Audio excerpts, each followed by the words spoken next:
സംരംഭകത്വത്തിന് അനുകൂലമായ അന്തരീക്ഷം സംസ്ഥാനത്ത് ശക്തിപ്പെട്ടതായി വ്യവസായ വകുപ്പ് മന്ത്രി പി രാജീവ്. വ്യവസായ വാണിജ്യ വകുപ്പിന്റെ ആഭിമുഖ്യത്തിൽ മലപ്പുറത്ത് സംഘടിപ്പിച്ച ജില്ലാതല നിക്ഷേപ സംഗമം ഓൺലൈനായി ഉദ്ഘാടനം ചെയ്ത് സംസാരിക്കുകയായിരുന്നു അദ്ദേഹം. ഏതെങ്കിലും സംരംഭകൻ ഏതെങ്കിലും വകുപ്പുമായി ബന്ധപ്പെട്ട പ്രശ്നങ്ങൾ നേരിടുകയാണെങ്കിൽ അതിന് മന്ത്രിയെയോ ഉദ്യോഗസ്ഥരെയോ തേടി അറിയേണ്ട കാര്യമില്ല. നിയമസഭ പുതിയൊരു നിയമം പാസ്സാക്കിയിട്ടുണ്ട്. നിങ്ങളുടെ പരാതികൾ ജില്ലാതല പരിഹാര കമ്മിറ്റിക്കും സംസ്ഥാനതല പരിഹാര കമ്മിറ്റിക്കും സമർപ്പിക്കാം. ആ പരാതികളിൽ 30 ദിവസത്തിനുള്ളിൽ ബന്ധപ്പെട്ട കമ്മിറ്റി തീരുമാനമെടുക്കണം. എടുക്കുന്ന തീരുമാനം എല്ലാ വകുപ്പുകൾക്കും ബാധകമായിരിക്കും. ആ തീരുമാനം 15 ദിവസത്തിനുള്ളിൽ നടപ്പിലാക്കുകയും വേണം.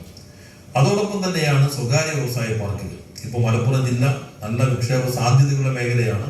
അവിടുത്തെ NRI വിഭാഗങ്ങളെല്ലാം പലതരത്തിൽ ഭൂമിയുടെ ഉടമസ്ഥരുണ്ടെങ്കിൽ ദീർഘകാല ലീസിലോ അല്ലെങ്കിൽ ഉടമസ്ഥ അവകാശത്തിലോ 10 ഏക്കറിൽ കൂടുതൽ ഭൂമിയുണ്ടെങ്കിൽ അവിടെ സ്വകാര്യ വ്യവസായ പാർക്ക് ആരംഭിക്കാനുള്ള അനുമതി സർക്കാർ നൽകുന്നതായിരിക്കും. സംസ്ഥാനത്ത് വ്യവസായ ആവശ്യങ്ങൾക്കുള്ള ഭൂമി ലഭ്യതയുടെ ദൗർലഭ്യം നേരിടാനുള്ള നടപടികളുടെ ഭാഗമായി സ്വകാര്യ വ്യവസായ പാർക്കുകൾക്കും സർക്കാർ അനുമതി നൽകുന്നുണ്ട്.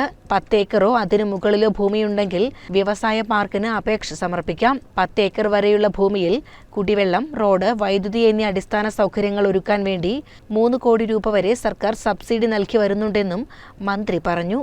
ചടങ്ങിൽ ജില്ലാ കളക്ടർ VR വിനോദ് മുഖ്യാതിഥിയായിരുന്നു. ജില്ലാ വ്യവസായ കേന്ദ്രം ജനറൽ മാനേജർ R ദിനേശ് അധ്യക്ഷത വഹിച്ചു. CCN മലപ്പുറം.